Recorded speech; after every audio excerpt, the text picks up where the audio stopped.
ದಿನೇ ದಿನೇ ವಸ್ತುಗಳ ಬೆಲೆ ಏರಿಕೆಯಿಂದಾಗಿ ಜನರು ಏನು ಜೇಬಿಗೆ ಕತ್ತರಿ ಬೀಳ್ತಾ ಇರುವಂತದ್ದು. ಸದ್ಯ ಇವಾಗ ಪೆಟ್ರೋಲ್ ಡೀಸೆಲ್ ಬೆಲೆ ಕೂಡ ಏರಿಕೆ ಆಗಿದ್ದು ಗಡಿ ಜಿಲ್ಲೆ ಬೀದರ್ನಲ್ಲಿ ಏನು ಜನರ ಜೇಬಿಗೆ ಕತ್ತರಿಯನ್ನು ಬಿದ್ದಿದೆ. ಸದ್ಯ ನಾನು ಬೀದರ್ ಜಿಲ್ಲೆಯ ಅಂಬೇಡ್ಕರ್ ಸರ್ಕಲ್ ಹತ್ತಿರ ಇರುವ ಭಾರತ್ ಪೆಟ್ರೋಲಿಯಂ ಬಂಕ್ ನಲ್ಲಿ ಇದ್ದೇನೆ.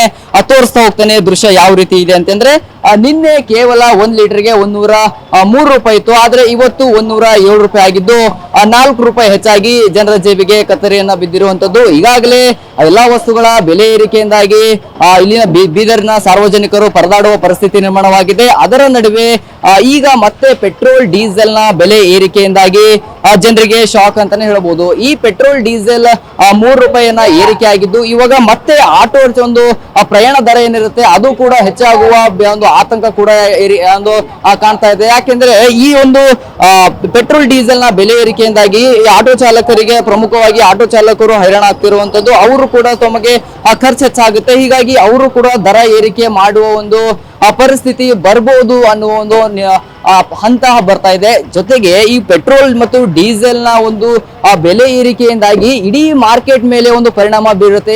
ಹೇಗಂದ್ರೆ ಒಂದು ಯಾವುದೇ ಒಂದು ವಸ್ತು ಅಥವಾ ಒಂದು ವಸ್ತುವನ್ನ ಟ್ರಾನ್ಸ್ಪೋರ್ಟ್ ಮಾಡ್ಬೇಕಾದ್ರೆ ಪೆಟ್ರೋಲ್ ನ ಡೀಸೆಲ್ ಮೇಲೆ ಒಂದು ಅವಲಂಬಿತ ಆಗಿರ್ತಾರೆ. ಆದ್ರೆ ಎಲ್ಲೋ ಒಂದ್ ಕಡೆ ಈ ಒಂದು ಪ್ರಮುಖ ಒಂದು ವಸ್ತುವಿನ ಬೆಲೆ ಏರಿಕೆ ಆಗಿರುವುದರಿಂದ ಮಾರ್ಕೆಟ್ ನಲ್ಲಿ ಎಲ್ಲಾ ವಸ್ತುಗಳ ಬೆಲೆ ಏರಿಕೆ ಆಗುವುದೊಂದು ಪರಿಸ್ಥಿತಿ ನಿರ್ಮಾಣವಾಗ್ತಾ ಇದೆ, ಆಗುವ ಪರಿಸ್ಥಿತಿ ನಿರ್ಮಾಣ ಆಗುತ್ತೆ. ಯಾಕೆಂದ್ರೆ ಈಗಾಗಲೇ ಕೆಲವು ದಿನಗಳ ಹಿಂದೆ ಅಷ್ಟೇ ಕಮರ್ಷಿಯಲ್ ಗ್ಯಾಸ್ ಮತ್ತೆ ಮನೆ ಬಳಕೆಯ ಗ್ಯಾಸ್ ಸಿಲಿಂಡರ್ ಕೂಡ ಬೆಲೆ ಏರಿಕೆ ಆಗಿತ್ತು. ಈ ನಡುವೆ ಪೆಟ್ರೋಲ್ ಡೀಸೆಲ್ ಬೆಲೆ ಏರಿಕೆಯಾಗಿ ಜನರ ಜೇಬಿಗೆ ಕತ್ತರಿ ಬಿದ್ದಿದೆ ಅಂತ ಹೇಳ್ಬೋದು. ಮುಂದಿನ ದಿನಗಳಲ್ಲಿ ಇದು ಮತ್ತೆ ಹೆಚ್ಚಾಗುತ್ತಾ ಅಥವಾ ಕಡಿಮೆ ಆಗುತ್ತಾ ಅನ್ನೋದನ್ನ ಕಾಣಬೇಕಾಗಿದೆ. ಪೆಟ್ರೋಲ್ ರೇಟ್ ಜಾಸ್ತಿ ಆಗಿದೆ, ಅದ್ರ ಬಗ್ಗೆ ಅದೇ ರೇಟ್ ಬಹಳ ಜಾಸ್ತಿ ಆದ್ರೆ ಓಡಾಡಕ್ ತೊಂದರೆ ಆಗುತ್ತೆ ಸರ್. ಗಾಡಿ ಎವರೇಜ್ ಕೊಡೋದಿಲ್ಲ, ತಿಂಗಳಿಗೆ ಒಂದ್ಸಲ ಹೆಚ್ಚಿಗೆ ಮಾಡ್ತಾ ಇದ್ದಾರ, ಬಡವರಿಗೆ ಬಹಳ ಕಷ್ಟ ಆಗುತ್ತೆ. ಅದಕ್ಕೆ ರೇಟು ಸ್ವಲ್ಪ ಕಡಿಮೆ ಮಾಡಿದ್ರೆ ಜನರಿಗೆ, ದುಡಿಯೋರಿಗೆ ಬಹಳ ಒಳ್ಳೇದಾಗುತ್ತೆ ಸರ್. ಮೊನ್ನೆ ಮೋದಿ ಅವರು ಹೇಳಿದ್ರು ಪೆಟ್ರೋಲ್ ಡೀಸೆಲ್ ಅನ್ನ ಕಡಿಮೆ ಮಾಡಿ ಅಂತ, ಹೇಳಿಕೆ ಕೊಟ್ಟ ಮೇಲೆ 3-4 ದಿವಸ ಮೇಲೆ ಈ ರೇಟ್ ಜಾಸ್ತಿ ಆಗಿದೆ. ಅವ್ರು ಹೇಳ್ತಾರೆ ಕಡಿಮೆ ಬಳಸಿ ಅಂತ ಹೇಳ್ತಾರೆ, ಅದ್ರ ಬಗ್ಗೆ ಏನ್ ಹೇಳ್ತೀರಿ ಸರ್? ಅವಶ್ಯಕತೆ ಇದ್ದಾಗ ಓಡಾಡ್ಬೇಕಾಗ್ತದೆ, ಕೆಲಸ ಜರೂರಿ ಇದ್ದಾಗ ಓಡಾಡ್ಬೇಕಾಗುತ್ತೆ ಸರ್.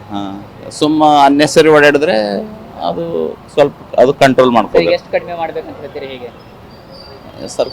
ಏನು ಸುಮ್ ಸಮೀಪ ಇದ್ದರೆ ನಡ್ಕೋತ ಓಡಾಡ್ಬೋದು, ದೂರ ಇದ್ದರೆ ಗಾಡಿ ಯೂಸ್ ಮಾಡಿ. 4 ರೂಪಾಯಿ ಜಾಸ್ತಿ ಆಗಿದೆ ಸರ್, ಕಡಿಮೆ ಮಾಡ್ಬೇಕಂದ್ರೆ ಎಷ್ಟು ಕಡಿಮೆ ಮಾಡ್ಬೇಕಂತ ಹೇಳ್ತೀರಿ ಹೇಗೆ?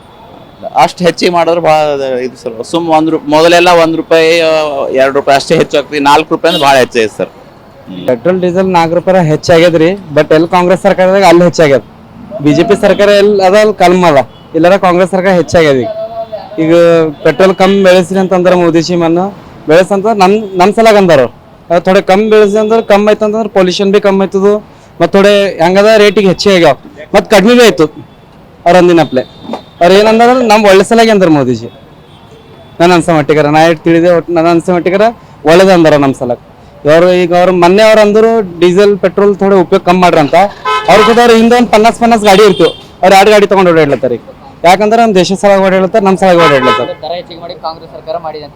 ಈಗ ಇಲ್ಲದ ಕಾಂಗ್ರೆಸ್ ಸರ್ಕಾರ ನೋಡ್ರಿ, ಈಗ ನಾ ನೋಡಿನ ಅನ್ಸ ಮಟ್ಟ ಎಲ್ಲಿ ಕಾಂಗ್ರೆಸ್ ಸರ್ಕಾರದ ಪೆಟ್ರೋಲ್ ಹೆಚ್ಚಿಗದ, ಎಲ್ಲಿ ಬಿಜೆಪಿ ಅದ ಕಲ್ ಕಮ್ಮ ಅದ. ಎಲ್ಲಿ ಬಿಜೆಪಿ ಸರ್ಕಾರ 4 ರೂಪಾಯಿ ಜಾಸ್ತಿ ಮಾಡಿದೆ. 4 ರೂಪಾಯಿ ಏನ್ ರೇಟ್ ಅದ ಸರ್? ಈಕ್ವಲ್ ಇರ್ಬೇಕು ಎಲ್ಲದಲ್ಲಿ, ಎಲ್ಲ ಸ್ಟೇಟ್ ನಾಗ ಒಂದೇ ರೇಟ್ ಇರ್ಬೇಕು ಕರೆಕ್ಟ್ ಆಗಿ. ಸಂಗಮೇಶ್ ಮೇತ್ರೆ, TV5 ಬೀದರ್.